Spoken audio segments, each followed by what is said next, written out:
Okay, good. Okay, I am going to call this regular meeting of the Public Site and Building Commission to order at 7:07. And we can start with pledge, which you guys there, wherever your flag is, you can stand up and join me in the pledge. I'd appreciate it. I pledge allegiance to the to the flag flag of the United States of America, the to the republic republic for which it stands, one nation one nation, indivisible. indivisible, with liberty and justice for all. Thank you, everyone. All right, so just a reminder before we get started into everything, with the FOI policy that I went over last meeting. Basically, if you have to use your personal device to do something personal, your cell phone specifically, if you're in person there. Yep, yeah, with Dave, we got you. You're good. Okay. So if you need to do that, you can. You just have to go off. Like if you're there in person, you got to go out in the hallway, etc. The biggest thing is that we can't be like texting each other to tell each other what to do and how to vote.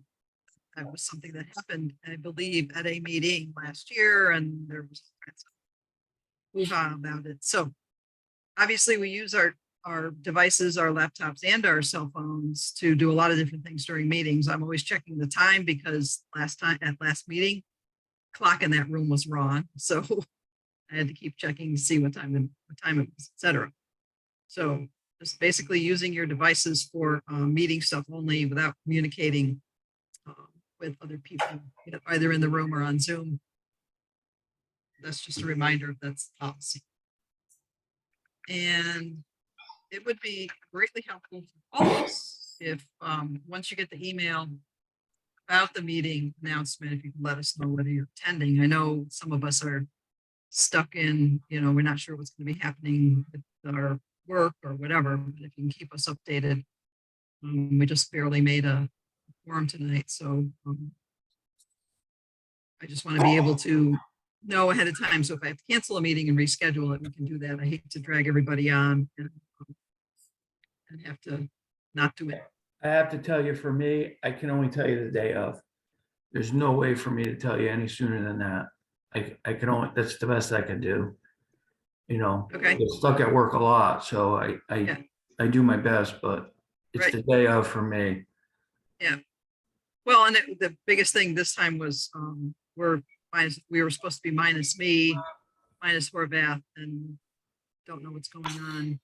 Josh Adams was appointed, and we don't know if he got sworn in or not yet. So I'm checking into that. So, but even on day of, you can let us know. That would be helpful.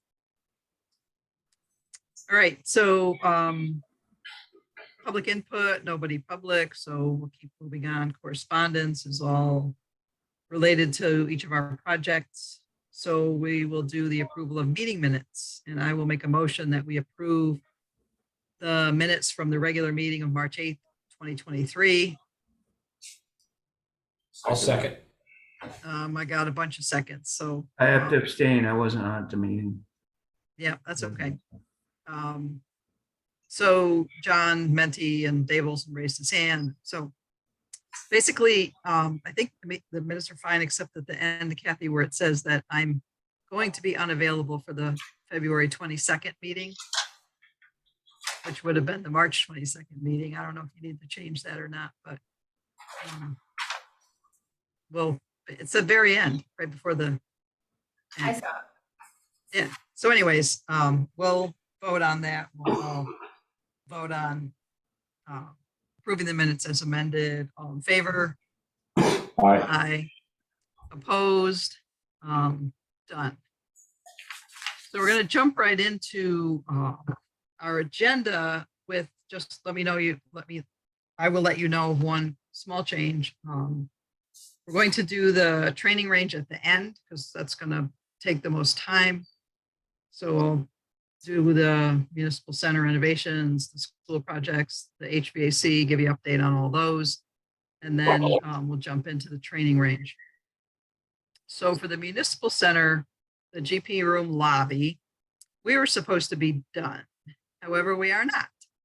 So, Mark Schweitzer is on, so he can give us an update. Basically, the toilet partitions have kind of proven to be difficult because of illness and a couple other things. So Mark, you can, and I know they switched some things around with the schedule and got some things done more quickly. So Mark, if you can give us an update, that would be great. Yeah. Mark Schweitzer Colliers. We talked about the partition guy 2 weeks ago. He was supposed to be on site and they should have been already, the partitions should have been already in and they should have been templating the countertops. He came down with the flu, pushed him a week. He got here. They got the guy that they wanted to get here. They got him here, and he took a bad measurement and drilled into some tiles that he shouldn't have. So that partition did not get installed, and of course, it's the one right next to the countertops. It could have been the one away from the countertops, and they could have templated it. So they had to get the tile setter back in to replace the tiles. Once that was done, they called the partition guy back. He put the partition in the right place, and then they templated. They were hoping to get the countertop guy here on Saturday. That didn't work out, and then the next available was tomorrow. BMP worked some magic and got him here today. So those should be in. The plumber should be here tomorrow on Thursday, and they should be getting their CO. They have their CO inspection scheduled for tomorrow. They have, when I was on site last Friday, they received the replacement glass for the door, and they have not gotten the side light glass, but the workaround there will be, they're going to add some plexiglass to get the CO, and once the Pyring comes in, they'll come in and swap those out. So in the meantime, they've been installing all the other sort of ancillary hardware necessary. Correct. So that they can get the CO. The big thing is, since they were supposed to be done a couple of weeks ago, Park and Rec months ago had scheduled an event to happen in the municipal center in that whole area, including the GP room, and they needed the lobby. So the BMP, like Mark said, has been pushing to get everybody there and get everything done. Putting the plexiglass in the side lights will work for now until those glass panels come in. They should be in, I think, early next week. And they also, they scheduled the cleaners to come in on Friday. So the place will get a good cleaning before it'll be used on the weekend. Nancy, coming in tonight, there were some contractors that were working in there. I didn't stick my head in, but they had doing some work there. So that could have been the countertop guys. I'm not really sure. Could have been the countertop guys, or even, if the countertop guys got there and put stuff in today, maybe the plumbers showed up early, which would be great. So, but they're moving that along. Construction, you get little kind of things that happen now and again. So does anybody have any questions on it, or Mark, do you have anything else for us? No, that is all I have. Okay. So, by our next meeting, we should be complete. And like I said, the CO should be happening in place so we can use the place on the weekend, because I was cautioning against using it with the public without a CO. So they're going to get that CO Thursday. Correct. They will need their CO to occupy it. Right. So the only other thing we have for that is an invoice application for payment from BMP, which I sent around for everybody to check out. And I guess Kevin, if you make me co-host, I can put it up on the screen.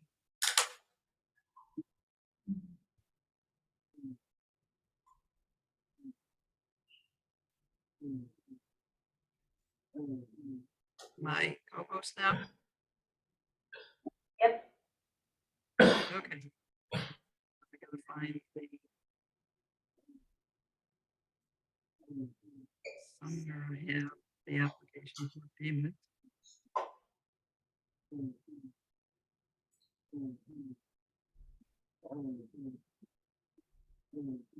And it's supposed to be that. It's supposed to be.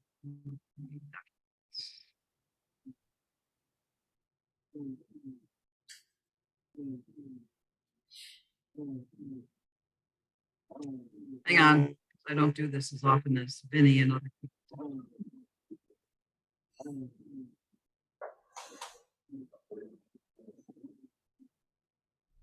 Okay, so you're not getting it yet.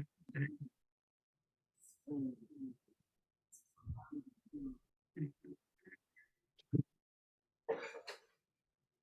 There it is.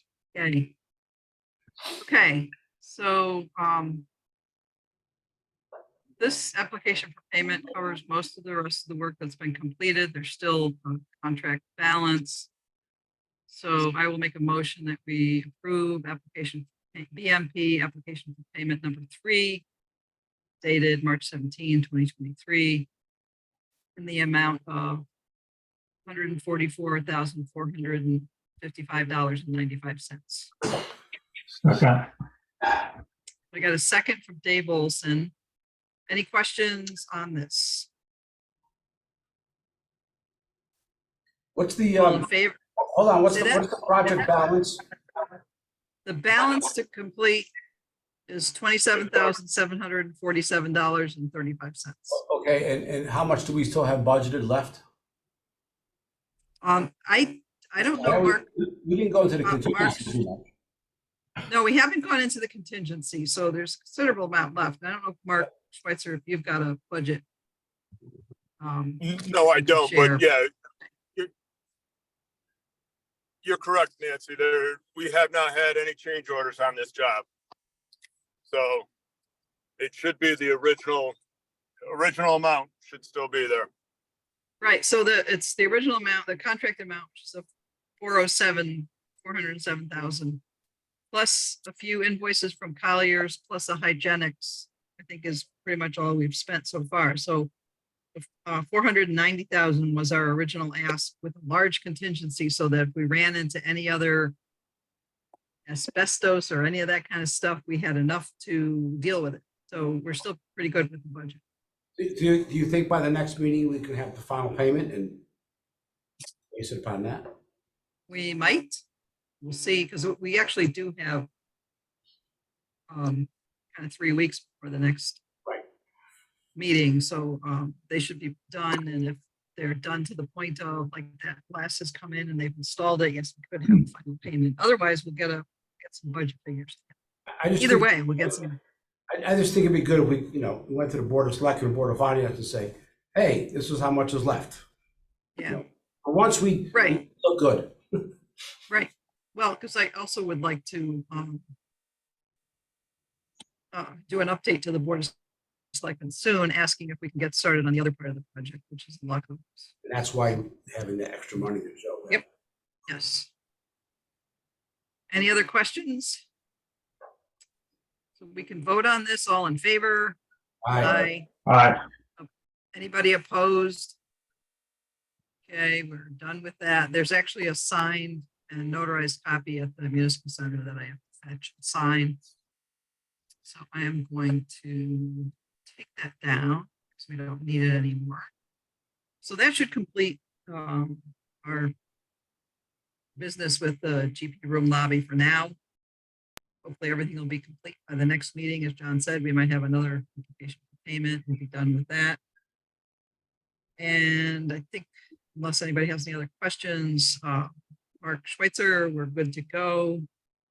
And we'll move on to the school projects. Have a good night. Yep, Thank you, thanks, Mark. Mark.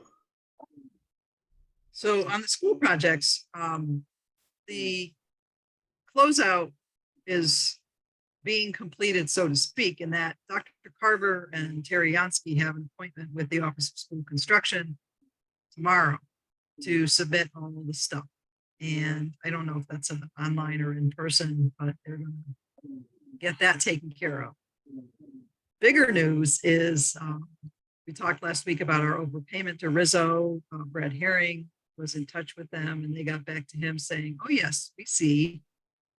We'll give you your money back. So that's an excellent thing. To thank STV for being on the ball with that, specifically Geraldine, who kept such great notes from the beginning on and was able to find that issue. And so paperwork that's going to the state is corrected and doesn't have that extra payment in it. So, and with this, obviously with that submission to the Office of School Construction, that will hopefully then get them started on the audit process. We have no idea how long it's going to take them, first of all, to start the audit process, and then secondly, to get it done.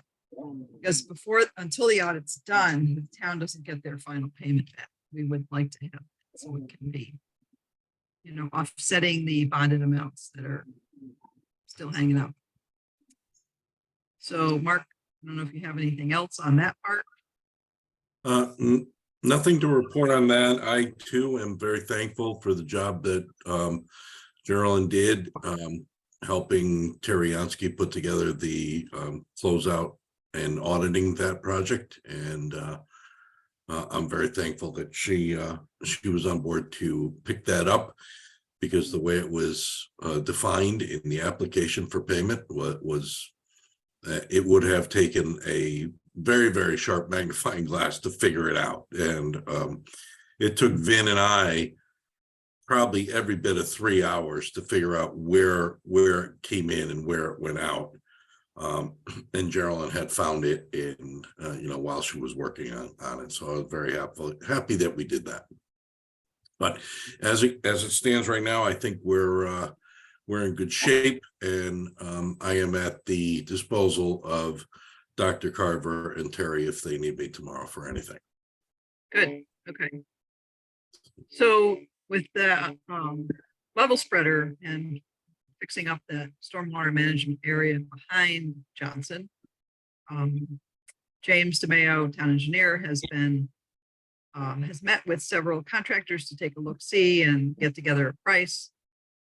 Doesn't have anything specific for us yet. So once he gets some more information together, he's going to have to get together with STV to look at everything to make sure we're comparing apples to apples and that the prices that we get include everything that we need. So we probably will have an update at the next meeting with that information. Again, it will be another 3 weeks away. In the meantime, next Monday, March 27th, Inland Wetlands Commission will make their official whatever proclamation that they do. They had already given us the approval to do the work, and didn't really set a lot of parameters, but they had a lot of questions, which of course will be dealt with, mostly since it's a public access area with the trails going through, to make sure there's signs and orange fencing and all kinds of stuff like that. So they will take care of, make sure that.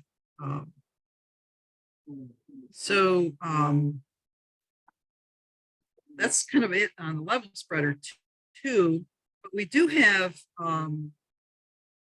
invoices I think we have to deal with.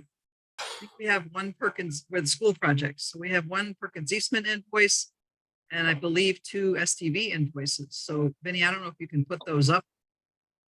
So we can, before we get to invoices, does anybody else have any other questions about school projects and the level spreader, any of that? And then we'll jump in and get those done. Okay, good. We'll go to invoices then. Ben, you got to make Benny co-host now. Yeah. He is already, and just Okay. Evan arrived. I don't know if anybody wanted to introduce him. Yep.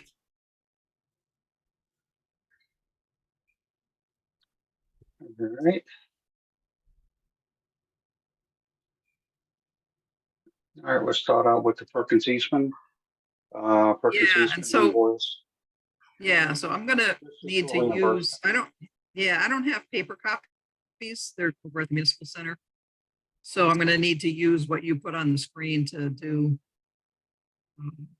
everything. Yeah. So don't go too far.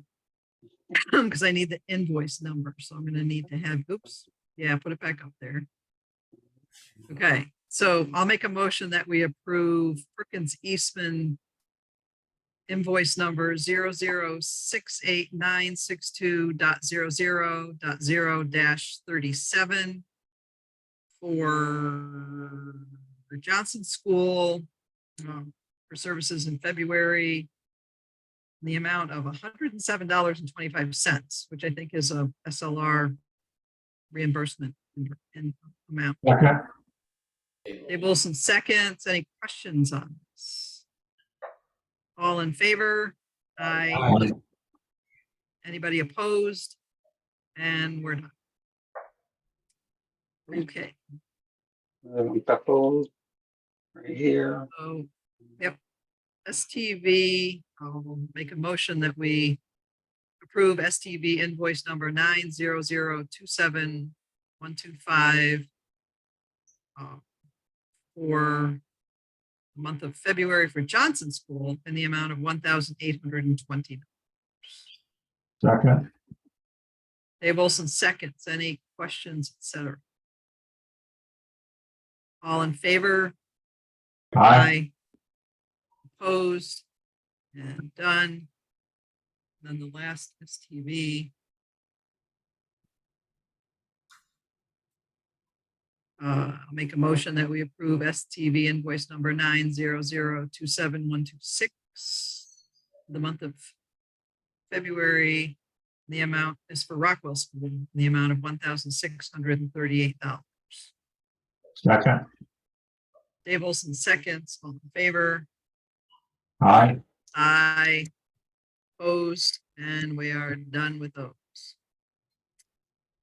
And just a reminder, and if there's someone that you want me to email, that I know they're addressed to the first selectman, which we've had a few changes, but you can have it changed to Dan Carter, that would be helpful. And we can change that, Nancy. I just want to Yep. make sure it's Right, easy and I enough can- for me to address to someone Yeah. else. Right, and I can give you his email address too, because sometimes it's emailed and sent the paper copy. I think you send a paper copy and email. Other people just email, some just send paper copies. So Yeah. just make sure they all get directed correctly. Okay. All right, so anything else on the schools? Moving right along. The Bethel High School HVAC project. There has been no word on the grant yet. And there's been no, Dr. Carver's kind of pulling her hair out, so to speak, because there's been no like timeline given. Initially, they were saying by the end of January that everybody would know. I don't know if other schools have found out whether they've gotten the grant or not, but outside of what we've been assigned to do, the other work is continuing. We've been assigned to do a section. So that's all I have on that. We'll just wait and see and try to get that grant approved so that, I don't know why it's taken so long, but apparently there was a chunk of money and a lot of schools applied. So we'll see what happens. All right, so now we're going to move right along into the training range, because that's going to take the most time. That's why I put it to the end of the agenda. So we have quite a bit to do and a number of people on that are going to help us with it. So I don't know, Mark Dupre, if you want to start with. Sure. Thank you, Nancy. As you all have noticed, there's a new face in our team. And I'd like to introduce Evan Fenninger. He is a senior project manager with STV. He is new on board, and he is actually a resident of Reading. So he is right around the corner from Bethel. And the reason I've asked him to join our team is he's going to take over this account from Vin and eventually become your contact from STV. He will continue to work with Vin until he gets fully up to speed on what is going on, and as well as myself. And eventually he will be your point of contact. I'll always be available for you as well. but he will eventually take Vin's role over, especially with regards to the firing range and the level spreader, depending on how we get involved with that. So, and if we get involved in any other projects, I will have Evan take care of them. So he will get to know you all very well. And as we get further a few months down, hopefully we'll be doing these in person and rather than virtual. And I would ask Evan to attend in person. So we can go from there. I do believe, you know, we're going to have a little bit of a slower time as we go over the late spring and summer based on the schedule for the firing range, but we'll see what happens with some of the other projects and where we need to be with regards to the level spreader, and if Dr. Carver wants us involved in the HVAC grant, should it come together, because I believe, you know, there could be some work that we would need to do over the summer. So Evan will be your guy. I will hand the rest of this discussion off to Vin, but I would like Evan just to introduce himself and maybe give a little bit of a background so folks know who you are, Evan, and where you come from. Good evening, everybody. As Mark said, I live in Reading. I was able to actually drive to the site this weekend. It's 7 minutes away from my house, so I will be immediately available should anything come up. I've lived in Reading since 2019. I grew up in New Haven, so I'm a Connecticut native. I've worked in the architectural industry for 20 years now. I've been doing projects for schools, for tenant fit outs, for institutional projects throughout that entire 20 years. And in the past about 8 years now, I've been working in the owner project management aspect of the industry. Thanks, Evan. Thanks, Evan. And just to, you know, let everybody know, obviously, having Evan on is going to be helpful to us as he's closer. Has no reflection at all on Vinny and the work that he's done. He just lives out there on the other side of the state, almost into the ocean. So, you know, they had thought about Vinny and Mark coming in person tonight to do the page turn, yet since most of us weren't going to be there in person, we just decided to have everybody stay virtual. So, but Vinny, you've got a lot of things for us tonight, and so we'll get into that. I think, do you think we should do the action target stuff first or the page turn?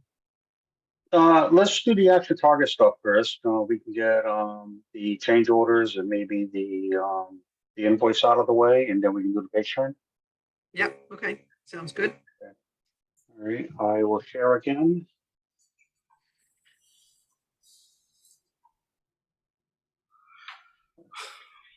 See, that's where Vinny lives, under the ocean. Okay, let's start out with the, where is it?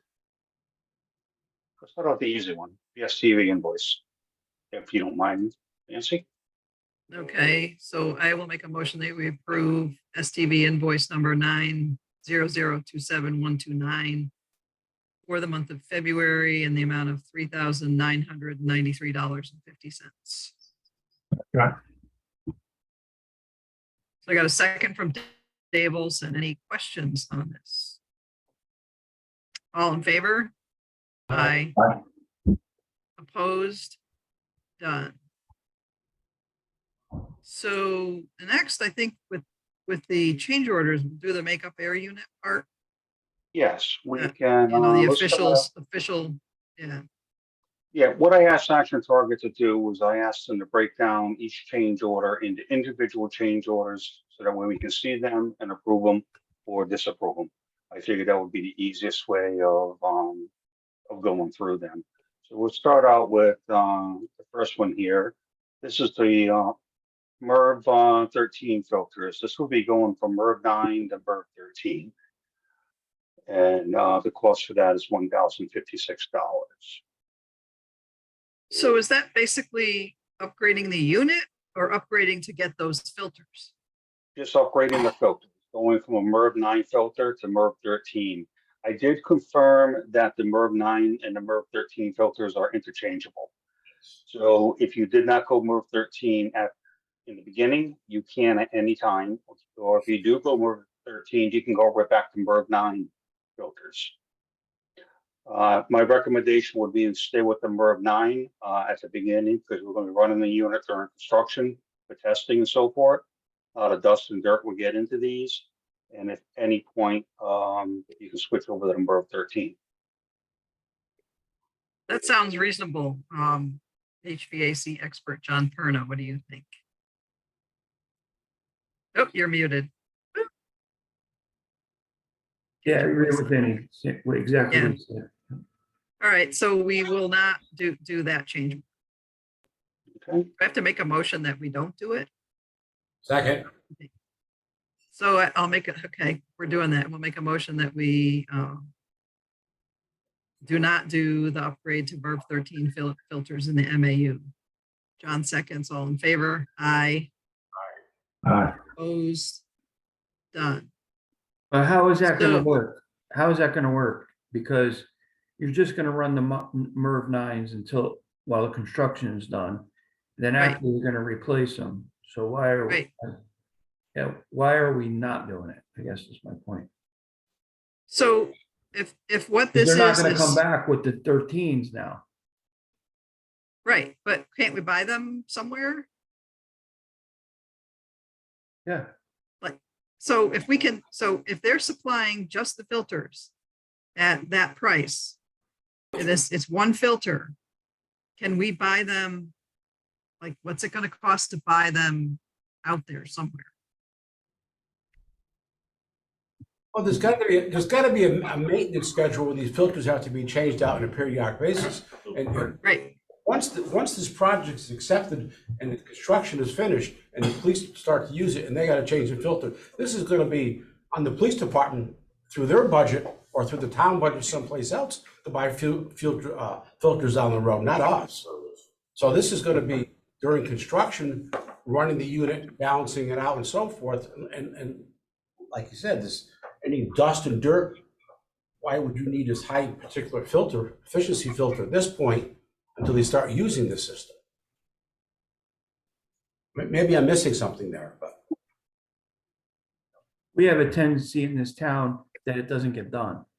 That's what I'm concerned about. But you know what? At this point, let's just not do it. Next Then thing, during, well, so- during, right, during but- construction, does Downs own changing the filters if they run the system during construction? so we've ran into this issue before.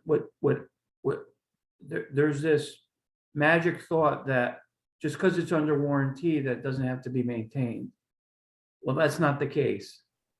You know, just Right. because it's under warranty, you have an obligation to the manufacturer and to yourself to maintain the equipment. Right, if Downs, That's my point. So who's gonna carry the baton when we reject the 13s? Who's going to carry the baton after this project's started? And once it's. Oh, I don't know. Not me. That should not be our problem. Unless they tell me I could use the range. I'll do it if they tell me I use the range. But if I can't use the range, I'm not doing it. Wine bottles or what? I don't care. You know what? Just let's go on to the next one. Well, Well, I no, got so something.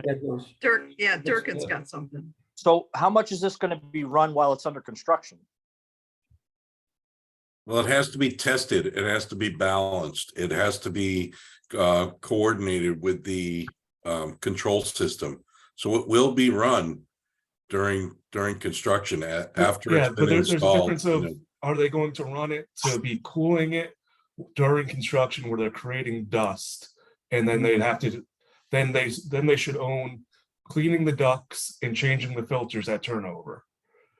So when commissioning happens, that you have new clean filters, because a clogged up filter is not going to provide you with good commissioning results. So we either need to have it explicitly said in Downs' contract that they're not running the system during any dust creation in construction, or say that they own a cleaning and new filters at the start of commissioning. Yeah, that's what I'm thinking. I mean, and I get it that we're gonna be responsible down the road, but I don't want to walk in there day one. And it's like, oh, you guys can't shoot. There's no filters. We use those filters up to, under construction, and they're all dirty now. So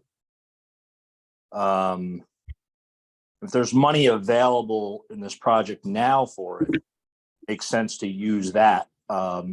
Or we'll have to get ahead of this and figure out, because from what I understand, they're a substantial amount of money to filter. Well, So one of the things we could do, and this is just a suggestion, and I'd let Vin and Evan work this into Downs's contract, is ask them to provide attic stock and include, maybe a year or a year and a half's worth of MERV 13 filters as part of their attic stock commitment, and make them buy it, and it becomes part of the construction costs.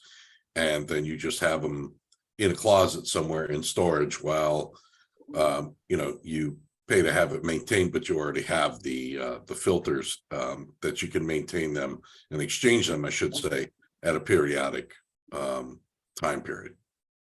Okay. I have to ask a question. Where did the one filter come up with? Because it's a 30-ton unit. There's probably 8 or 10 of them in there. Where did the one 13. filter come up with? Yeah. Yeah. This A is 30-ton this unit, right? cost- 31 tons? So the quantity, I think, is just a generic quantity. This is to upgrade. The difference in cost here is to upgrade from MERV 9 to MERV 13. So they already own a filter, the MERV 9 within the unit. If we want to go with MERV 13s, there'd be $1,056 upcharge in order to do that. So the quantity is in here. So we're going to get MERV 9s or MERV 13s. And this is basically changing our original contract, so to speak, with Action Target, where they're saying they're going to provide us with a makeup air unit as per their submittal. Their submittal says they're using MERV 9s. So the MERV 9s, if there's 10 of them, that's what the unit would show up with. The unit would be delivered with X number of filters, however many are required. If we want them to deliver it with MERV 13s, that's what this is asking. It's just basically upgrading the makeup air unit specification amount. It's not just the way the unit's being built, it's just the filters.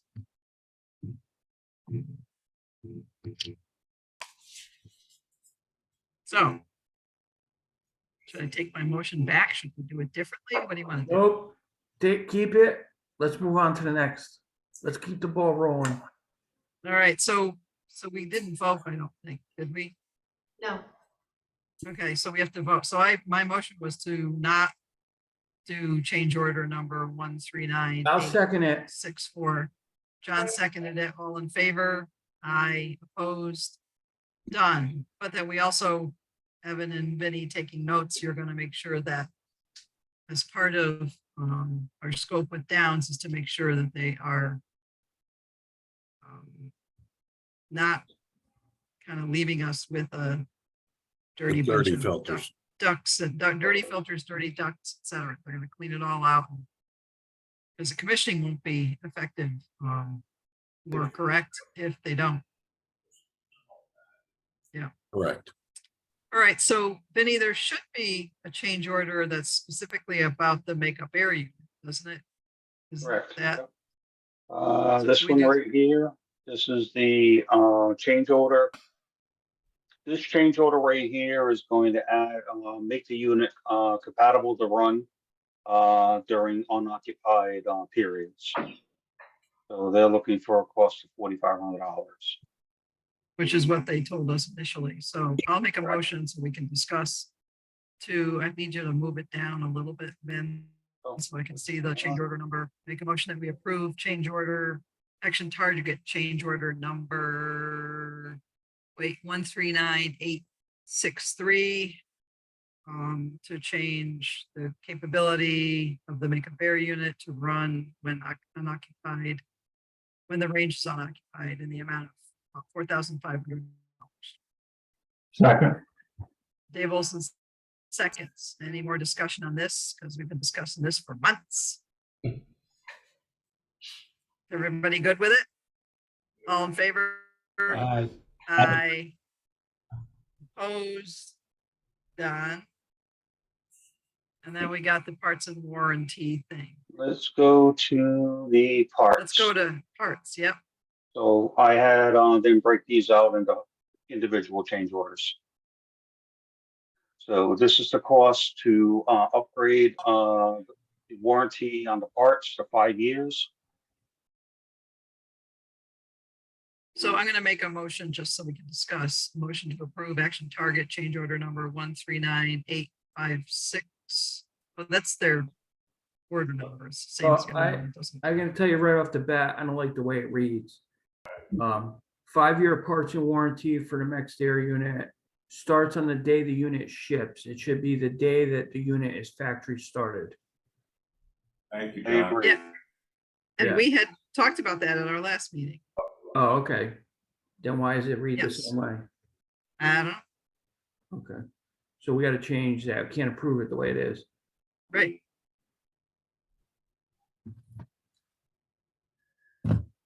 Can we get a hold of Action Target and have that reworded? Yes. yes. Yes, All my, right, the so, only question I have on that, John, is don't you want it to start when it starts in the field rather than when it Yeah. starts It's at saying the it factory? start- Yeah, it's saying the warranty starts when it ships. Right, We don't want that. right, but you had said when it does a factory start, I assume you mean a field start.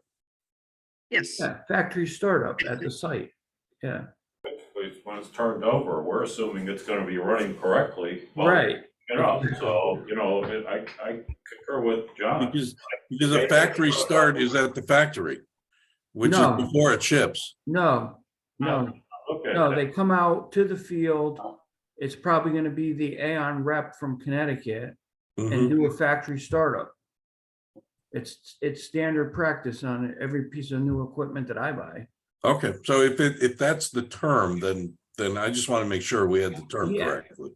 So they're gonna test it at the factory. They're gonna ship it wherever it's made, Utah. I don't know where, the Aon unit's made.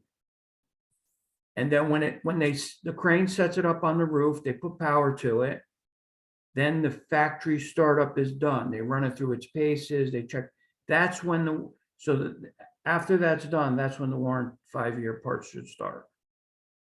Okay, So all we'll it has have to that- read is We'll have after, that worded that way. yeah, after on-site factory startup. Okay, that worked. That sounds better to me. Yeah. On-site factory startup. Mhm. I'm good with that. okay, so Benny, you'll get that taken care of and we'll bring it to the next meeting. Is that what we're gonna do? Yes, we can do that. Okay, So, Right. sorry that I missed that. Yeah, I mean, it's in their language down here, when it talks about the 1 year, that is 1 year after startup, like John was saying. I think we gotta clear it up. I mean, my interpretation is basically, if when you we could zoom that in, Ben. have- that's when it starts.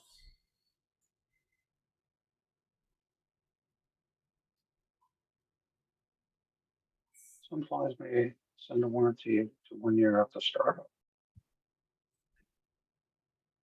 For So 18 which- months after ship. Man, so Roy or John, which part in this are you saying? I just think you gotta change the description right here. Yep, right where that cursor is. Yep. Starts on.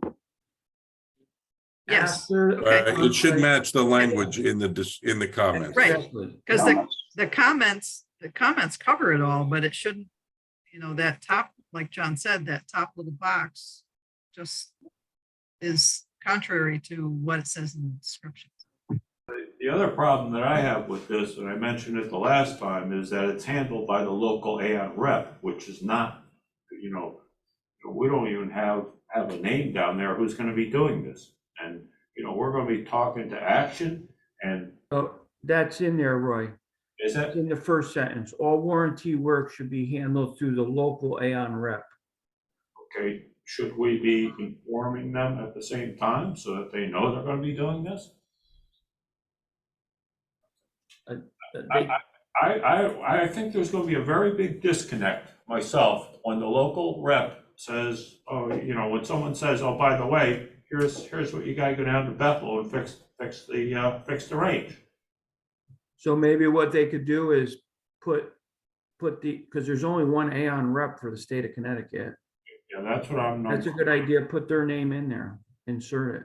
Now, Vin, didn't you tell me that to get this put together, they had to bring the local Aon rep in? Yeah, we Yes. did. We had. They a were on the Zoom meeting. call. Yeah.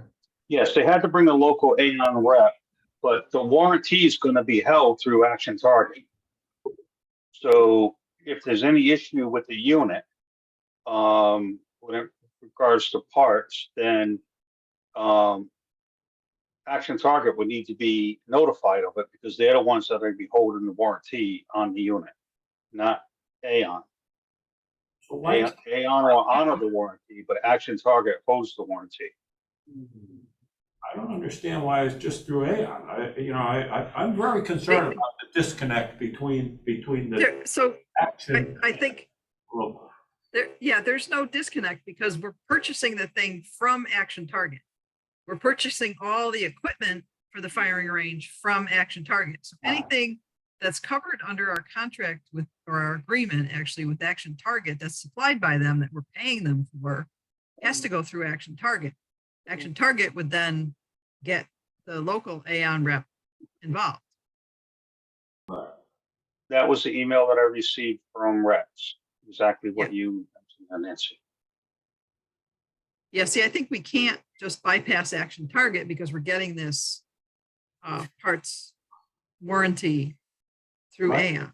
my problem is Action Target's in Provo, Utah, and we're in little old Bethel, and you know, when that unit's not working, we're gonna want service right then, especially when it's a brand new unit.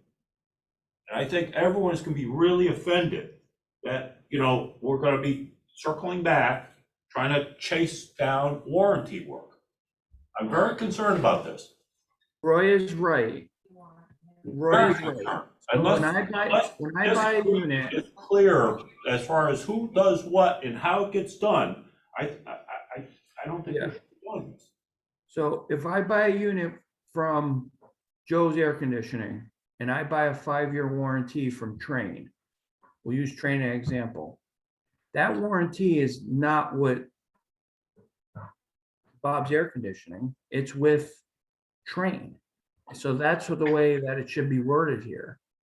I think it should be Aon and the local distributor's name should be in there. Roy's right. I want. It has nothing to do with Action Target. I You're want- buying the warranty from the manufacturer. Absolutely correct, John. I want to talk to the Yeah. local guy and get this thing fixed. I don't want to be talking to Provo and getting screwed around and Right. not having anything happen. So the ATI's got to come out of there and it's got to be Aon with the distributor. I will talk to Rex again about that. I did have a conversation with them. He said because they are purchasing this warranty, the warranty is held through them. Because we're not purchasing it directly from Aon. Or maybe they could put and or Action Target rep. Roy's right. There's got to be some kind of verbiage in there that we could call Aon if the motor goes and it's covered under warranty for 5 years. Action Target's certified Connecticut Aon representative, something to that effect. Yeah, if they. Yeah, yeah. But I think having a sort of name, office contact number or something, office contact person or an office contact would be a good thing to have in there. Okay. Basically, we're looking for Aon to be the direct contact for the Right. 5-year warranty. Yes. And we could put the notification back on Aon to tell Action Target. Yeah. since they're the warranty holder. Oh, yeah. Okay, You ought to be able to call our local distributor and get this fixed. Yep. It makes it easier for the town, it makes it easier for the PD. We're never gonna be able to get it fixed the way this is set up. Yeah, they need to- Okay, so did I make a motion, Kathy? I don't remember. You did, you made a motion, but you haven't, no one seconded it, and I wasn't sure if you were withdrawing it or not. So I'll withdraw it because it's gonna get rewritten and we'll do it at the next meeting. It's not stopping manufacture of the unit, so Right. it's not stopping. Okay, All right, and then the labor warranty, we were not gonna do, right? Weren't we gonna, correct. No It's just- labor warranty. Mm-mm. no labor warranty, so we'll forget about that. Do I have to make a motion that we forget about it? I'll make a motion that we don't Reject. approve, reject action target order number 139866 for 5 years labor warranty for the Aon makeup area unit. Second that. Second. John Menti seconds it. All in favor? Aye. Aye. Opposed? Done. Starts on the day the unit ships. Again, we would have an issue with that, but we're not doing it anyway, so we're done with all of those. So next, and that's it, because I think the 5-year labor warranty is on there. That was twice. it. It is, yeah, somehow it got Okay. posted on this place. So, the next part is going to be Vinny and Mark Allen from Chikunsky Humes. We're going to be putting the plans up on the screen and doing a page turn to go through them so we can approve them so that Chikunsky Humes can stamp them as accepted and we can get started with the bidding process with Downs.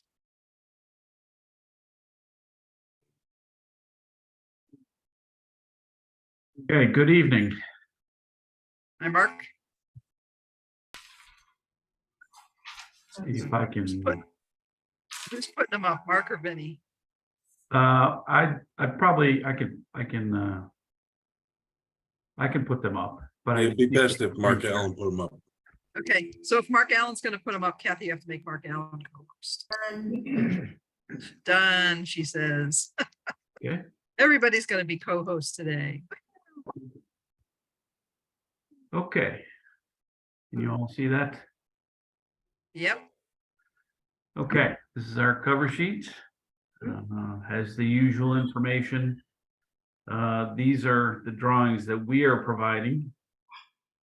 And then as part of our list of drawings, we are also including the action target drawings. They have a phrase all sprinkled throughout their drawings that I like to avoid when I put my drawings together, and that is they'll describe some work and they'll call it by others. And we've run into a number of situations where when that phrase appears in the plans, nobody owns it. So we also have we have a note on here that when that phrase occurs in the action target drawings, they are part of this contract to be provided by the contractor. So notes like provide a conduit for this particular, provide conduit and wiring for this circuit. That's that sort of thing. So we sort of have a kind of a coverall note on the cover sheet. We also, we've replicated some of that within the documents, throughout the documents, but to make sure that we capture all instances, we had that cover note. And the entire drawings are available in this set for the contractor to reference. Okay. In the second sheet, the next two sheets are reference sheets showing the lower and upper floor plan. And the reason we're providing this is we indicate the project area has been in gray here. And this is how it attaches to the building. But there are a number of other rooms in the building that the contractor needs to access and perform work in, such as the electrical room down here. And again, we've run into some issues on other projects where a bidding contractor will say, oh, I knew I had to run it to the electrical room, but I didn't realize it was at the other end of the building, so I didn't plan for that. So to avoid all those discussions, we have a set of reference plans of the building, both the lower and upper floor. On the upper floor, some of the wiring is going to end up here in the server room. So these are scaled drawings. Any bidding contractor should know exactly how far they have to run wiring and conduit.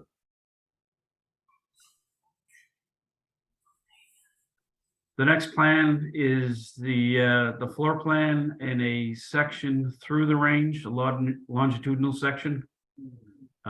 This is going to show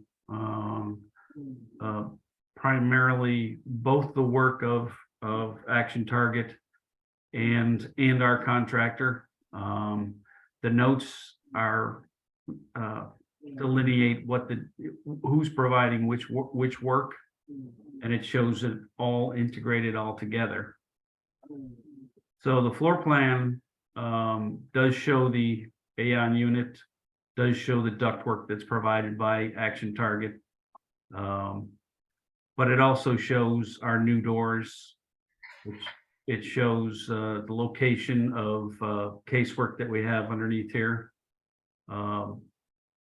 And it shows quite a bit. It shows also the wall treatment that the Action Target will be providing. And you'll see that in this section.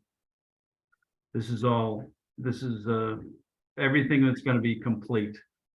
The contractor is primarily providing the sealing up the penetration of the ductwork. This is the supply ductwork coming in the range from the Action Target unit, and this is the return air exiting.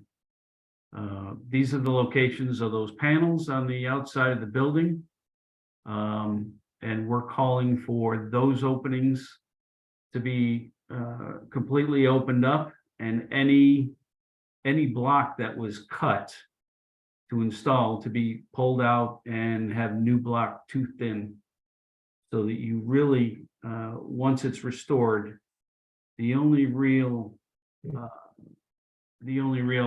joint you have there is between the ductwork itself and the masonry.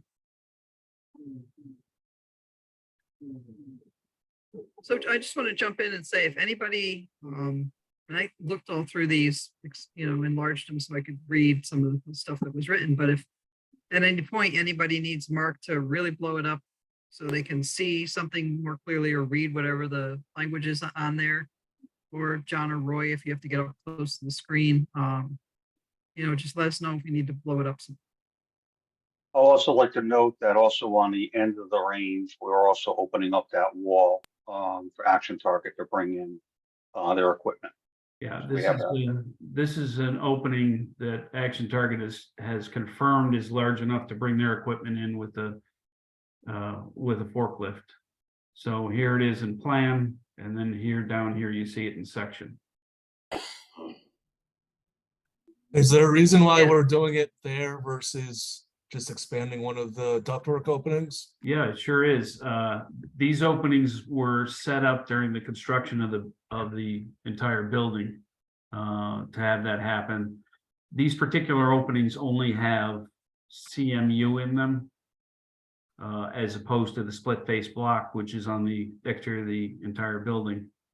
And then if you look at the building, you'll see there's some large vinyl panels installed over the CMU. So this was a kind of a deliberate plan from the beginning, knowing that we'd have to access the interior of the range to install the equipment. Okay, thank you, Mark. And it was also, size of it was something that we got from Action Target early on, 5 or whatever years ago, when the structure was put up, to make sure it was large enough to get stuff through.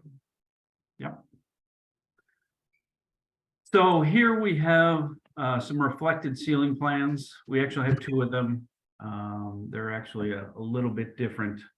This upper plan here, this is actually a reflected under roof slab plan.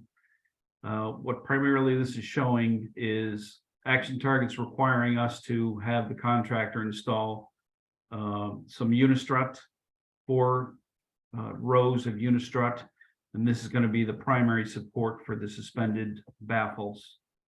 They are also going to attach to the sidewalls, but this is the support across the range.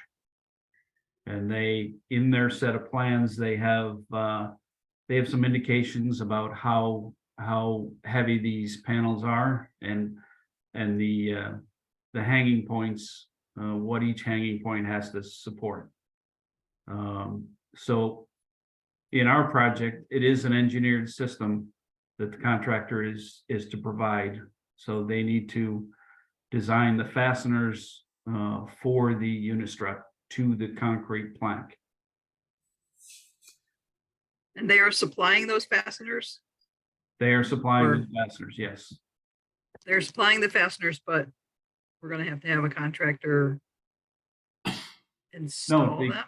The contractor, the contractor is supplying the unistrut Unistruts, got it, yep, and the design of the fasteners and the fasteners themselves. got it, yep. Okay. And then the lower one here, this is a more typical reflected ceiling plan. This is showing, you know, the actual suspended ceiling in the reading room, the control room, the new vestibule we're creating, because we're putting a door and a wall here to further seal up this range from a noise perspective.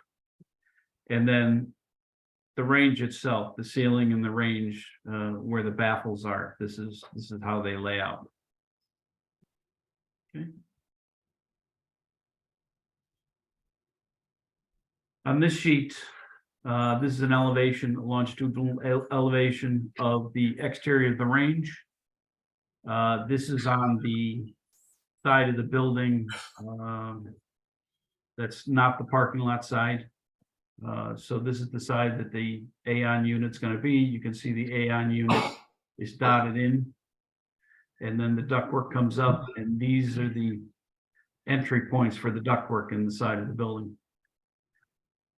Then again, we have notes to seal up these openings once the ductwork's installed and further seal the building with the same waterproofing material that was put on during the construction project.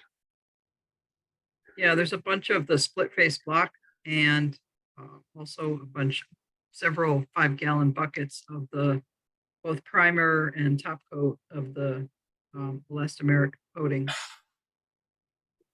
Yes, and we have it spec'd on the drawing so that they know what to get if they need to get some more of it. Okay, This is an elevation of the end of the range, and this again is where that opening is, where the forklifts will be driven through. We have some door details for the one new door that we're providing in that new vestibule, which is located right here.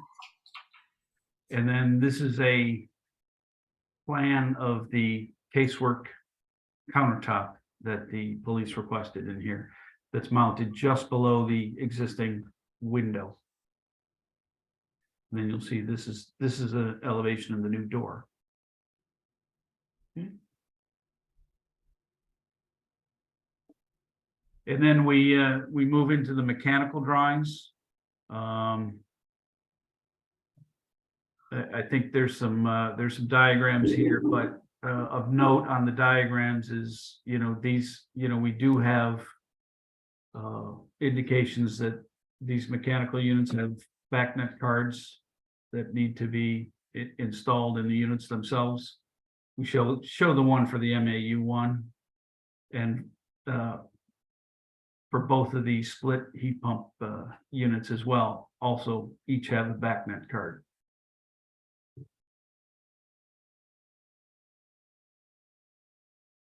So here's the mechanical plan for heating in the space.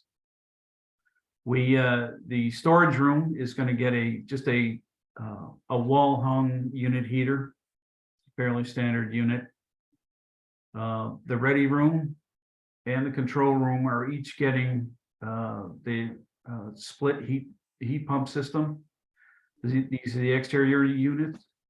These are the ceiling mounted interior units, and they're both using fresh air through a brick vent inside of the building.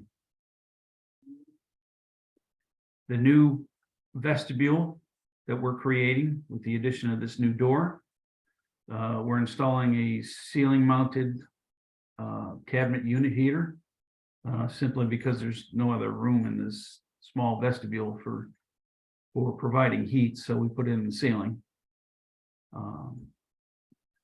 And then further on down inside the range itself, we call for that existing furnace to be removed and all the accessories that go with it. And then we call for work to rework the gas line feeding that unit to feed the new AAON unit.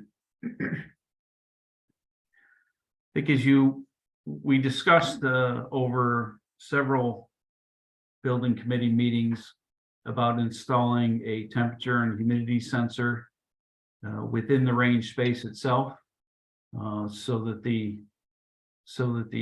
DDC control system is able to monitor the temperature and humidity inside the range. That's what we're calling for with this note right here.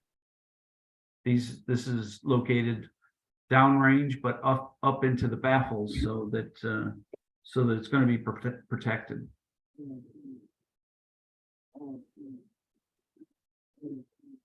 Then we have some schedules for the mechanicals. We have the split heat pump units right down here and the electric unit heaters. And then the rest of it is primarily insulation that's required for the ductwork and such. So mechanical details that'll show quite a bit of the same type of stuff. We are calling to insulate the exterior ductwork that's connected to the AAON unit. That's at the request of Action Target, so that's the detail that provides insulation for those for that ductwork. And then the mechanical drawings have all their specifications within the drawings. So this is a general specification sheet for the mechanicals. And then they have another sheet for the same. Moving on to Mark, before we move off of the mechanicals, have we confirmed, because I believe that the pad for the makeup air unit and the pads for the outdoor units are already in place? yes, Did we confirm that they are sized correctly? Did we verify that, especially the makeup air unit pad, that is sized for the new AM unit? yes, we did. Yes, I field measured the pads themselves, so those are quite accurate on my plans. And then I got plans from Action Target for the unit itself, so I'm assuming that their unit matches their drawings. So if that's the case, then the pads that we have in place should be fine. All right, great, thank you. Sure. And again, going back to when the structure was completed, we did have obviously some plans in place to complete the interior of the range. And so the roof structure is significant and will support everything that's going to be hung from the roof and everything that's up on the roof, et cetera, correct? Yes, we're not actually putting anything on top of the roof, but the planks will certainly support the, even though they're heavy, the baffles that we have, they are Okay. Well sized for that. Okay. I thanks. have one more one more question on the makeup air unit concrete pad. I believe that was installed when the police station was built, what, back in 2017, 18? Yes. Yep. Correct. Have we confirmed the condition of that pad? That it's still in good condition to receive the makeup air unit? Yeah, it does have one corner kind of, I'm not sure what happened to it, but there's a crack in one corner. But the remainder of the pad is pretty sound. If my memory serves me correctly, that crack has been there. That happened after construction, a vehicle ran over the corner. Yeah. And that's been there since day one. Yeah, I think it was done when maybe they were doing some backfilling or it Yes. was not a lawnmower, but something much heavier. And that was just, So there's no repair needed at that crack? No, I mean, that pad looks to be in good shape. There, aside from that corner crack, there is no distress in the concrete that we could observe. Okay, great, thank you. And I believe when one of the first meetings we had back in December of 2021, when Rex was here, I think, and I believe, Mark, you were at that meeting too. I think they took a look at everything. And so I think if there was something that they needed, they would have let us know. Yeah. Okay, moving on to the fire protection notes. Again, these are just general notes for the system. And then for the plan, down at the Sally Port, where there's a stub out, there's the connection is going to be made here, and the main pipe for this zone is gonna extend down into the control room on this wall, where there's going to be a zone valve, so that in the extremely unlikely event that a bullet goes through one of the heads and discharges it or destroys it, and the water starts to flow, the valve can be shut off, so that we don't have a uncontrolled flow into the range. Obviously, that's going to send a trouble signal to the panel, the fire alarm panel, and will probably alert whoever you have monitoring the system. So, but it will allow the system to be shut off until it can be repaired. I think in probably the 25 years that we've been doing ranges, there's only been one incident where a head has discharged. So, hey, Mark, I got a question for you, and this page actually is a good example. So where you show the stub out of that, Yeah. I'm assuming, based upon your initial notes that you talked about, that it was going to be provided by the contractor. One of the concerns that I have, kind of going back to even the school project, is that some of these items were left very similar to that, and they didn't get costed into the project, and we ended up with some very large overruns regarding electrical, and I can see this happening on this same project. One of the concerns that I have is that, Tecumseh Home Use designed this from day one, and I'd like to know what was provided. I don't want the contractor searching around or drilling holes through the building to get back to the electric box. That's going to cost us a lot of money if Tecumseh Humes put this in to start with.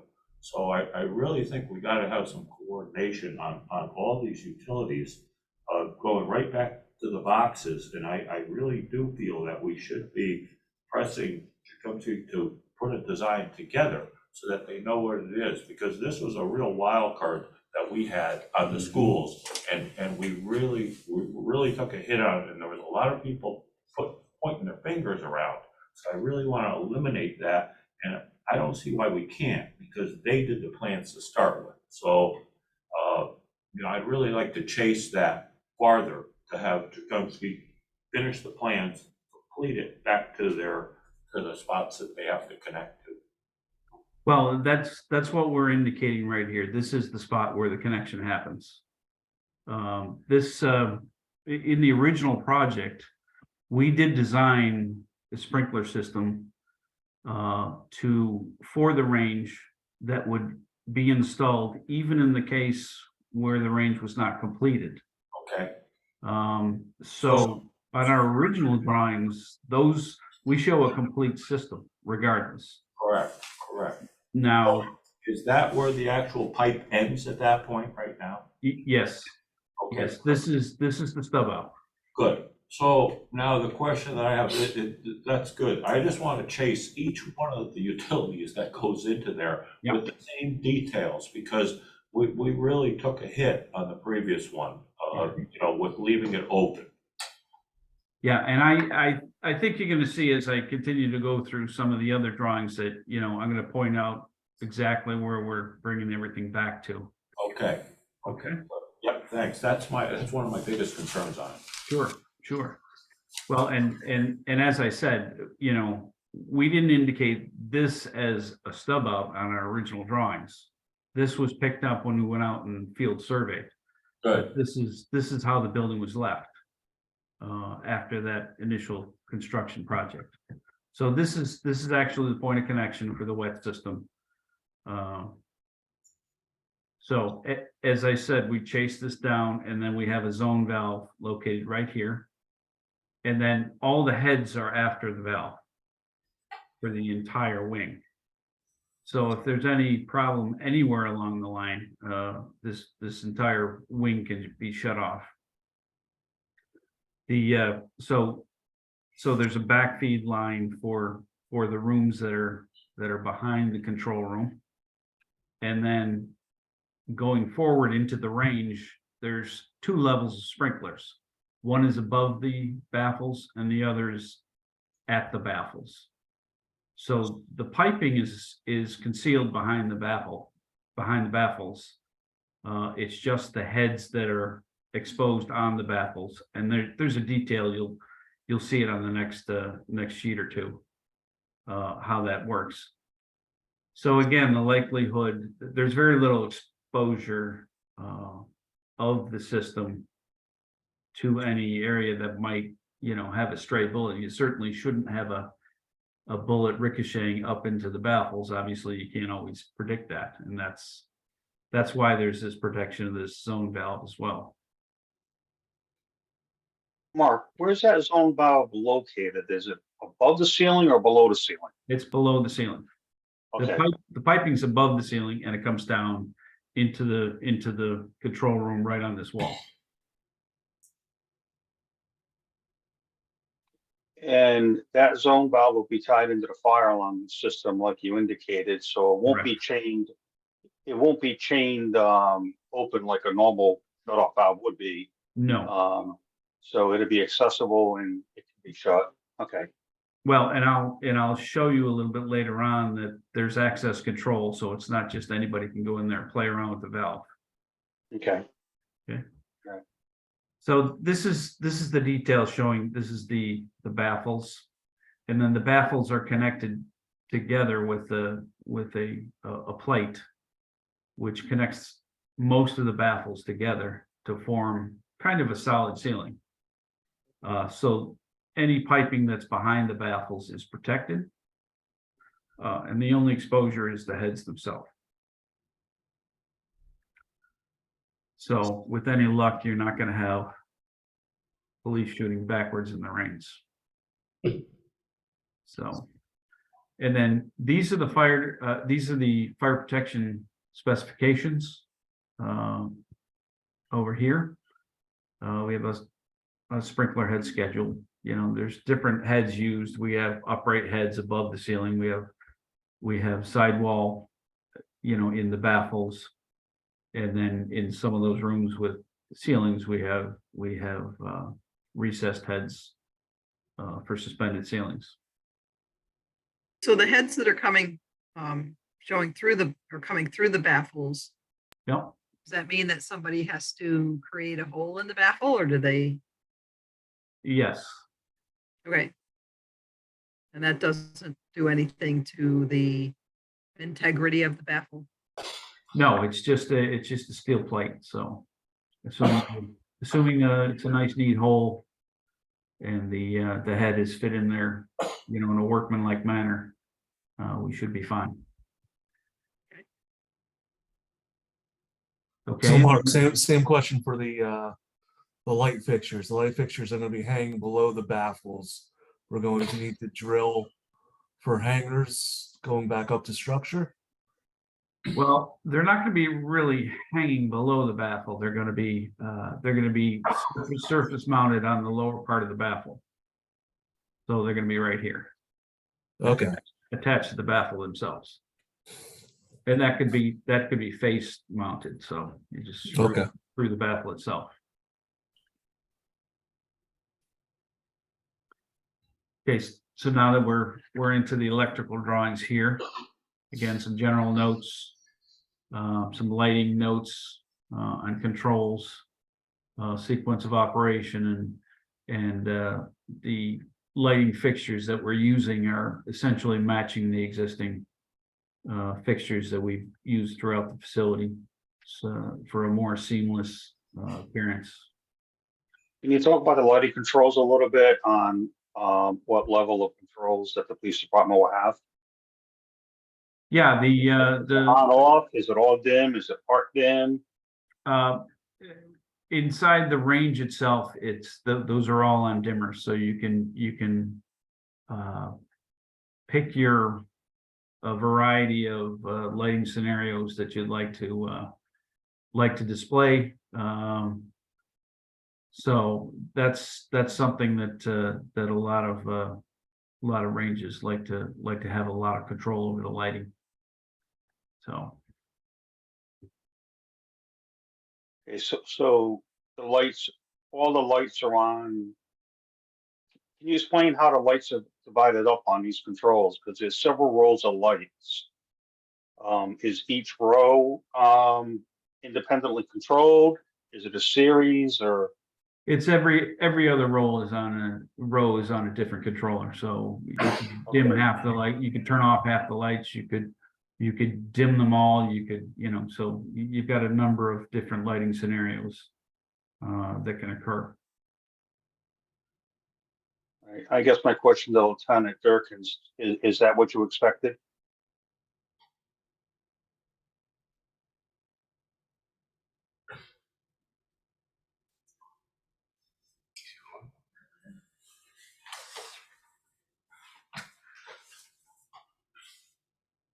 That's what they're getting. Okay, all right.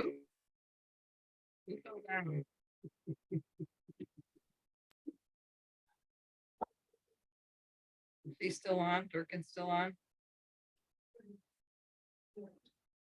Yeah, he's on. Yes, I'm here. You asked me a question? Yeah. Yes, Vinny was asking about Yeah, the lighting I missed- controls. I misunderstood what he said. I thought he just referred to me. I didn't know he was asking me the question. Can you repeat that? I was just asking about how, I was asking Mark to explain the lighting controls within the range and the controls that you would have. And I just wanted to make sure that you were good with what he was explaining. Because the lights can be dimmed, they can be on full, there's, Yes, and so basically we were asking, like, is that what you were expecting to be able to? yes, do that? yeah, So absolutely. Yeah, because we plan on doing low light shooting in there as well, so. Thank you. Thanks. Okay. This is the electrical plan. And a lot of the receptacles are already in place, such as in the ready room and the control room. The primary electric that we're adding is to support the new mechanical items that are in the space. We have new electrical connections to the obviously to the unit heaters and to the exterior condensing units. Now, these already have conduit and wiring to them. we do need to change out the breaker itself, but the wiring that's already in place in the existing conduit is the correct wiring. Is that the correct wiring for the shooting range mechanics? Never, not just the ready room? I would assume the target's moving back and forth with higher, like a 240 volt, or so is the wiring in place for that? The target units are powered just by 120 volt power, and they are these receptacles which are ceiling mounted, and that's what Action Target has asked for. So that power is basically snubbed up, or stubbed, excuse me, up to that control room now. This power is, yes, there are a couple of conduits back here, and the wiring is in the conduit for these units. How about the other parts of the unit?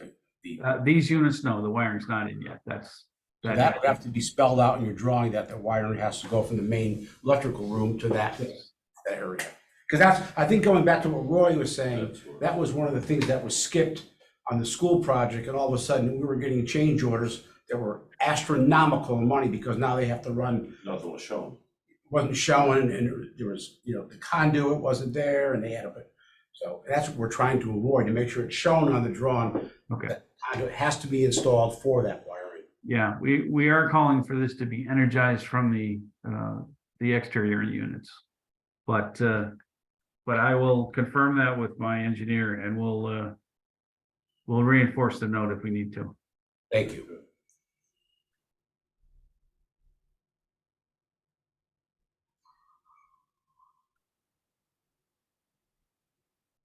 Sorry, I'm just making a note here. Yep, take your time. Okay, so there is some conduit, there is conduit here to supply both 120 volt power and higher voltage power for the unit itself.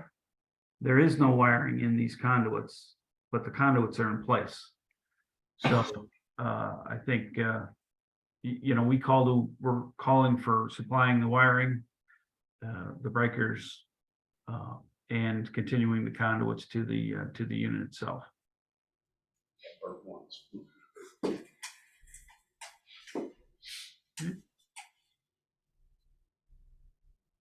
All right, now this is the lighting plan. Again, these are the row of lights that are going to be up inside the baffles. And these are the ones where every other row are controlled together. Yeah, and again, Mark, I think that you're gonna need to change your lighting schedule, because those S fixtures are called out as chain hung. Okay. I'll make sure he fixes that note. Okay. Yeah, Mark, the one thing that we noticed too, in reviewing this, I mean, your fire protection engineer did a great job on showing the detail of how the sprinklers are installed. Reading through here, it's very difficult to understand how the lights are installed. Yeah. I would think something similar to the detail that you have for the fire protection would work well, showing the lights. Yep. Okay.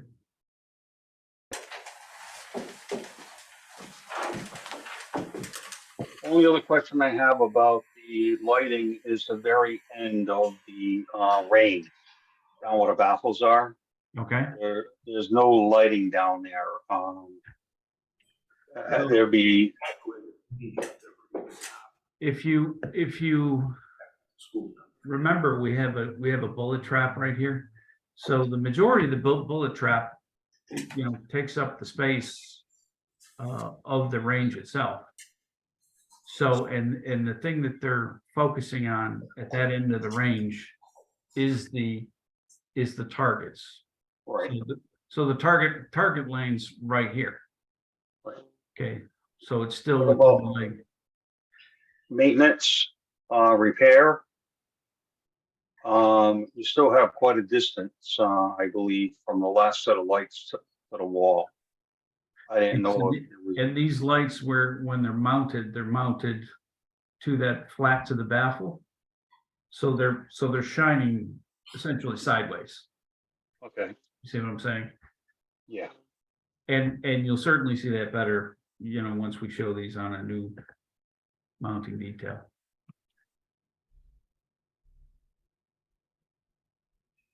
So we have three different types of lights. We have the strip lights, inside the baffles. We have cam lights right above just behind the shooting line. Those are in a suspended ceiling. And then the third type of light is just this 2x2 in this new vestibule that currently doesn't have any lighting or ceiling.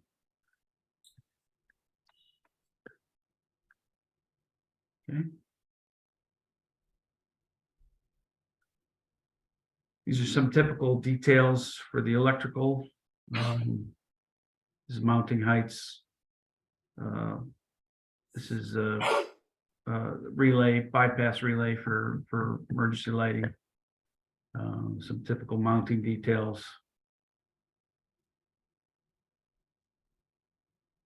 And then the specifications follow at the end. And then we move on to IT. This is primarily a drawing that all the information for this drawing really comes from the action target drawings. These data points here are to mount a Wi-Fi antenna down here. There's also data connections above the shooting line, right at the head end of the target line. And then we have connections for the mini rack that Action Target's providing. Sorry, not really a Yeah. question for Mark, but on our IT and low voltage, is that being bid out with Downs, or is that going to be an order controlled vendor?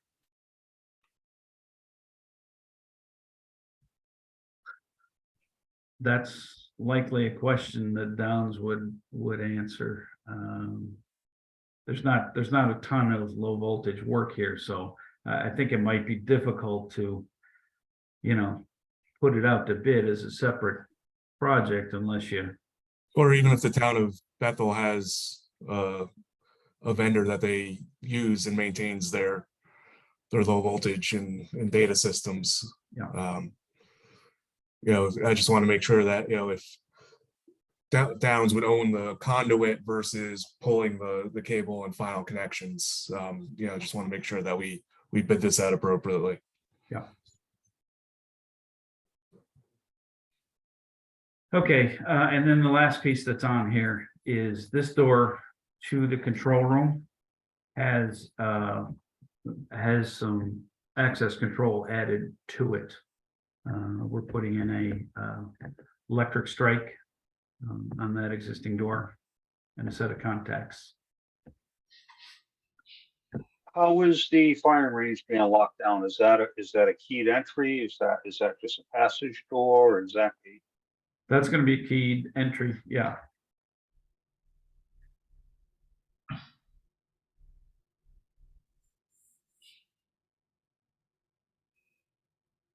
Nancy, is that fine? The keyed entry, you mean? Yeah, into the firing range. I would kind of defer to Lieutenant Durkin on that. What would the other option be, a keypad?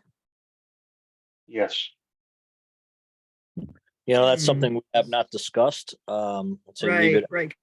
leave it as a key right now, and I will discuss it tomorrow with them and find out. I would imagine a key would be fine. There's other parts of the building that you access, when you walk into the lobby, let's say, to get into either the administrative area or down the other hallway to the detective area. You guys Yeah, have everything. key fobs. Yeah, everything's fobbed, so it would go, goes through the security system. So Right, I, so then would this want to be fob too? I don't know. Let them check with the administrator, you know. yeah, I would say optimally, yeah, we would love to have it similar, but let me find out for sure. I obviously a key would be probably more cost effective than tying into the fob system, I would imagine, but let me find out what they have to say.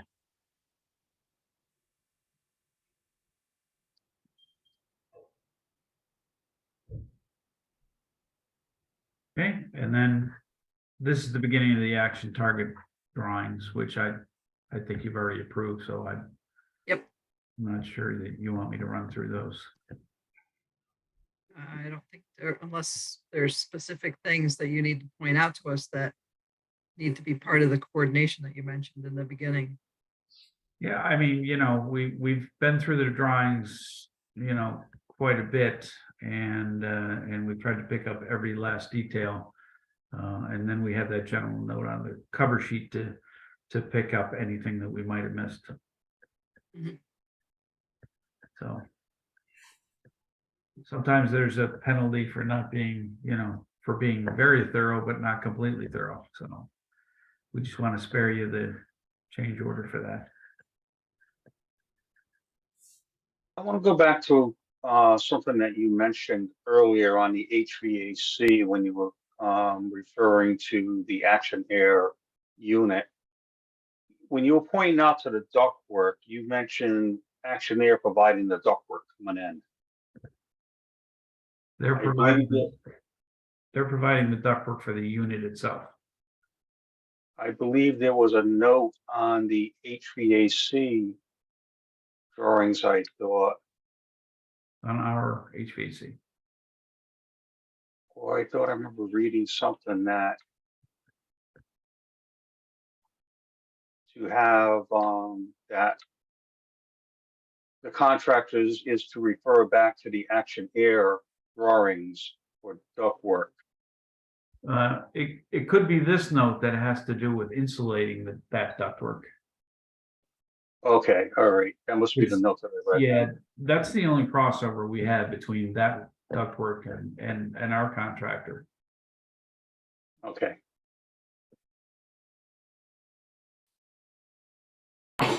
And then, of course, this ductwork, this small ductwork coming off of this, plenum, serving the these heat pumps is by our contractor as well. But the large ductwork, that's all Action Target.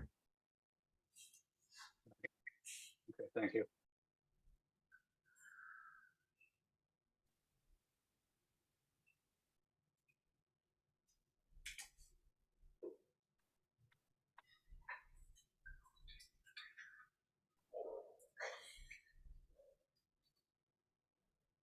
Does anybody have anything else? Any other questions? Thinking that Mark needs to update a few notes or other things on plans before we So my approve. question is, if we approve this, which we probably should, this will go to Downs now for the bidding process? That's the next step, am I correct? Yes, Right? But there are a few notes or things that need to be either reviewed or updated before that happens. Is that Yeah. we're thinking with a few things that people asked about or pointed out? Yeah, so I think, Mark, you probably need the rest of this week and to get back to your consultants and get those revisions made. Yeah, I would think so, just a few days. Okay, so then do we look at this quickly again at the next meeting? Or do we approve them now? Do we approve them with the update? Do we want to make sure that all the points that we brought forward from everybody are included? In my from what I've seen here, I think the asking points that have to go back are probably not significant enough to change the whole scope of this project. So I would suggest that we move forward from this point. Pending that everything, That changes or. what Mark is gonna talk about and find out is happening. Great. So the motion can state that, because I think that the biggest thing, maybe not the biggest thing, but biggest thing for me, looking at making sure that individual contractors, especially electrical and others, who have to deal with running anything from the different rooms, the electrical rooms, et cetera, which are on the same level, however, they're a bit of a distance away, understand that they need to do that. I think that's the biggest.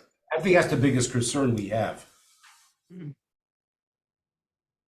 Well, perhaps one thing I should mention is, if you recall that the sheet where we do have the shading, this note up here, I'm sure you can't see it, but it says the shaded area is the primary project scope area.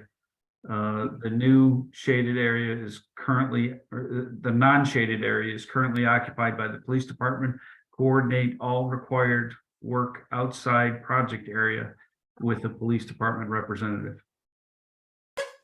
Right, because if they're going to have to be going through the building at any time, Right. there's areas that they just can't walk through and access. They're going to have Right. somebody, especially in the areas that are locked up. They've got to have someone with a fob to get them through.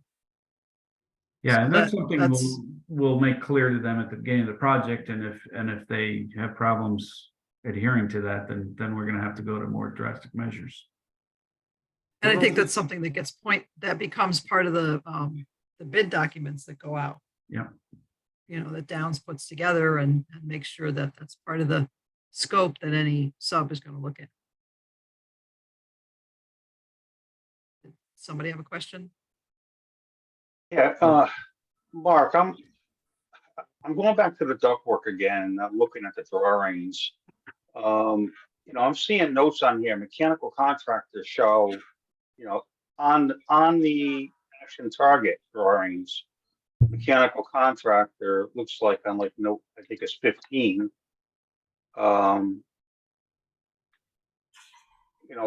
Note 14, it refers to the mechanic, like it says all ground applied ductwork supports by mechanical contractor. So I see a lot of reference in here saying MC. MC shall be responsible for support final design and location coordinate with final ductwork layout with codes. So there's a lot of reference in here to mechanical contractor and MC. And have we confirmed whether mechanical contractor is our contractor? I'm looking at note 14 on ZM 101.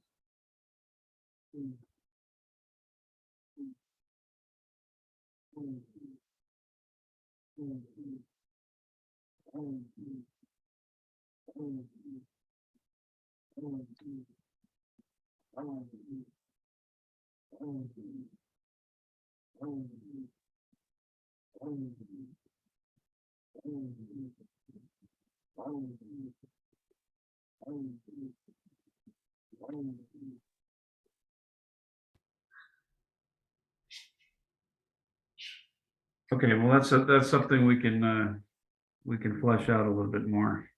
Actually, I think note 3 is probably a good note because it says high fixture takeoff supplied by mechanical contractor, MC typical, manual volume dampers supplied by action target typical. So if you go to note 3 on that drawing, MC is mechanical contractor. Right. And, going back to what the committee was saying, we want to make sure that we're not missing anything and everything is properly coordinated.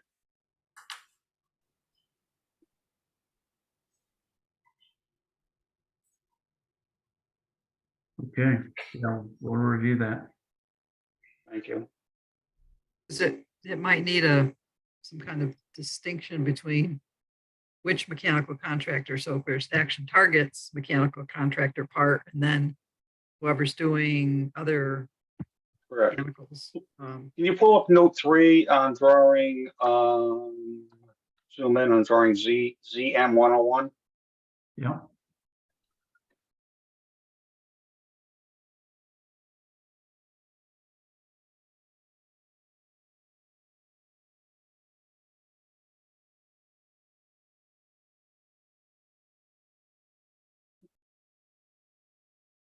If you zoom in on note 3 up there.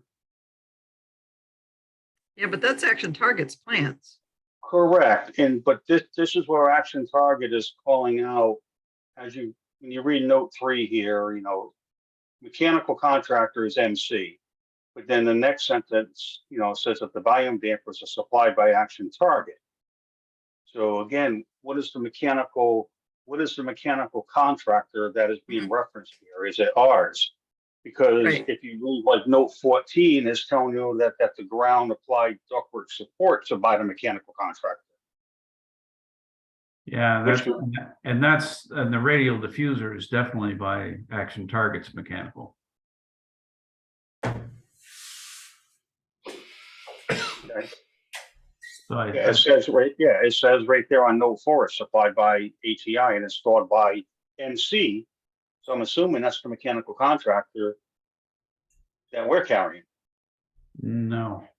No, I think it's Action Targets mechanical contractor. Yeah, and I think that's maybe something that Action Target's got to clarify, that all references to mechanical contractor shall be Action Target's mechanical contractor, and all work designated by others is by others. And I think that's Okay. the way they've set their drawings up. All right, I will confirm that, but I just want to make sure that we're not missing anything.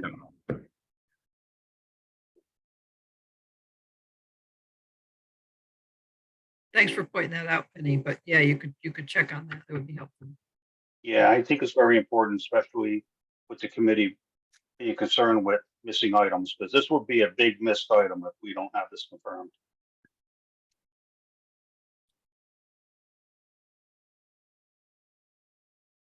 Anything else from anyone on the plans for Mark Allen, Jagunski Humes? So how are we going to move forward with this?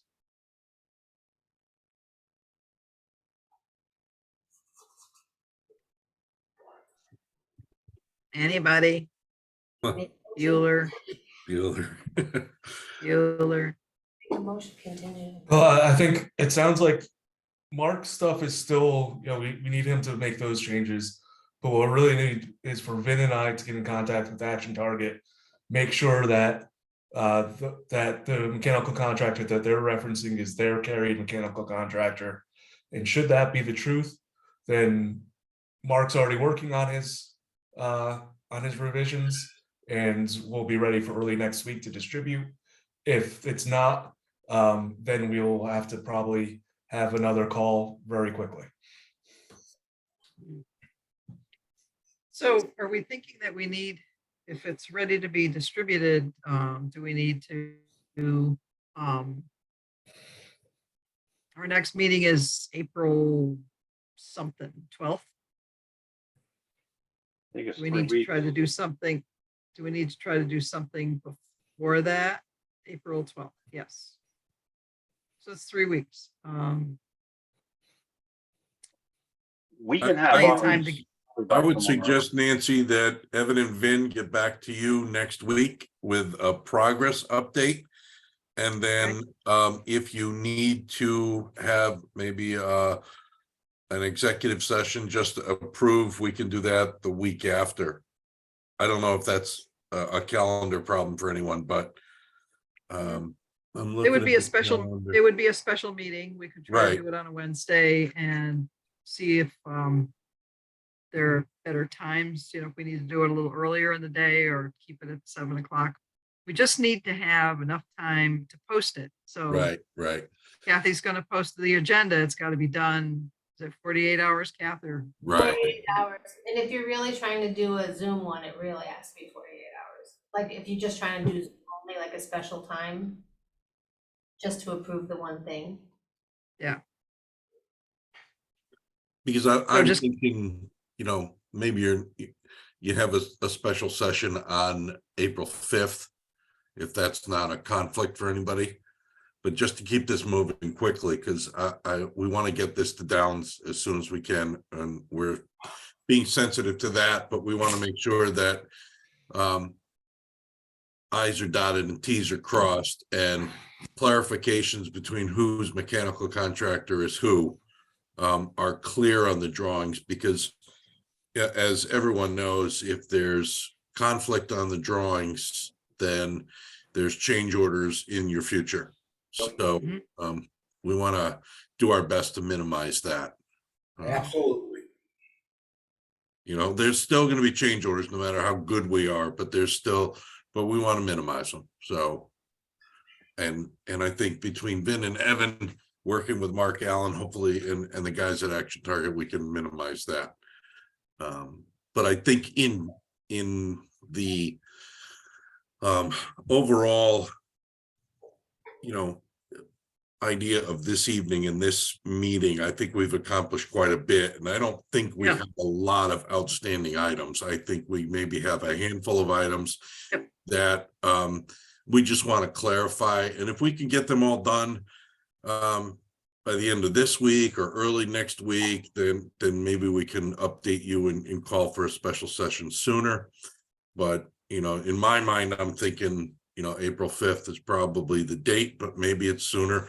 It all depends on Evan, Vin, and Mark, and the guys from Action Target. So Let them Okay. revise the drawings and get back to us. Yep. We'll take it from there. Yep. I don't think we Yep. approve anything tonight. It's Yeah, nope. Too many open. Yeah, I think it would be a little messy if we did some kind of motion like we approve it No, according to all the Contingent on things that we something. said during, all the things we just said in the past 45 minutes. no, it's Little, getting back.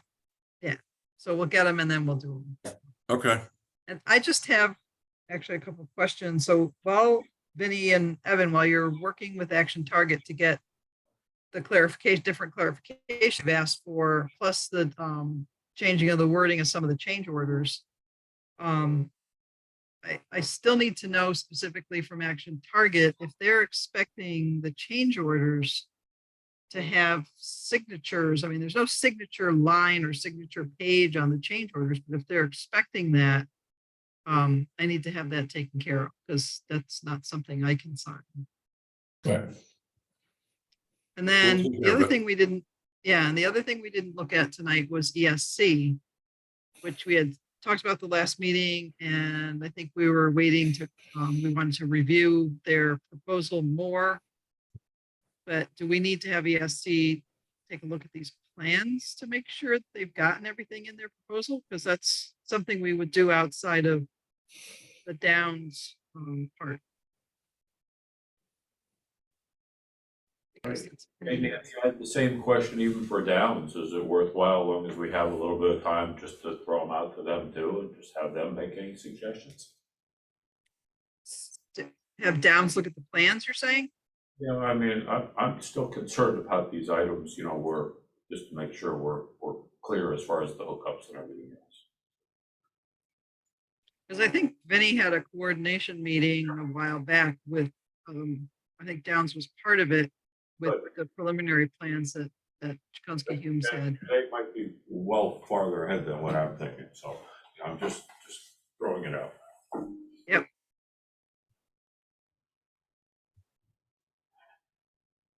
But again, we need to know, does ESC need to update their proposal based on these plans, or have they seen them and they're good to go? Because we'll need to look at that and get them on board at some point. Again, separate from the Downs part of construction there. Part of the soft.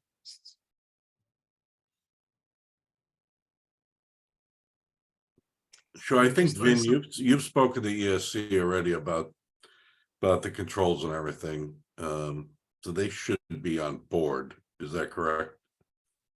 Well, For the we had a controls? proposal, we have a proposal from them. We Okay. haven't approved it yet because at the last meeting we discussed it, Okay, but people asked for more time to review it. Okay, well, we can forward them a set of the drawings and ask for their quick comments on it. We don't want them to spend a lifetime on it, but Right. we could send them a set of the drawings and say, here, give us your comments if you see anything jumping out at you, that could be a conflict. Talking about controls, Yeah, Yeah. yeah, To- they have the drawings. they have them already then, okay. Yeah, we just want to make sure that their proposal's up to date, so. All right, and then the last thing, which we are going to deal with at our next meeting because kind of slipped through the cracks in the way Mark Allen is the Jakunski Humes invoice. So I did end up getting that. Kathy got somehow it's somewhere gotten electronically, and then Kathy to me, and then we didn't get any further with it. So we'll deal with that. And it's our invoice number 3. We've already paid Jakunski Humes in June and in July a total of $31,500. This last one is 100% construction document at 31,500, but that was the original one, and then this one is 3,500. We'll complete that, and then the rest will be upon completion. So we'll deal with that next time. Sorry, Mark, we kind of let that slide a little. And That's quite all right. take that on. Anything else? Yes. Dables. Where do we stand with our vacancy? So at their meeting in at a meeting in February, the Board of Selectmen appointed Josh Adams to fill the vacancy. And last I heard, he had not been sworn in yet. He was apparently sent a letter, as all people are sent letters once they're appointed, to advise them of their appointment and also tell them to go to the town clerk at the earliest convenience to be sworn in. I've asked a few people to check in with Josh. I've checked in with Josh. I haven't heard anything back, so I'll have to check in with him again. So has he done what he has to do? No, he hasn't been sworn in yet, as far as I know. So is that Josh's responsibility to get that done, or is that the town clerk's? Josh has to go get sworn in. Okay. He's been sent a letter by the first selectman's office, I believe, or the Board of Selectmen, advising him of his appointment and telling him to go get sworn in. Okay, good. All right. Thank you. Yep. I make a Anything motion else? to adjourn. Hey, that's my job. But I'll second I'm it. sorry. Sorry. I thought you were. Right, sleeping. thanks.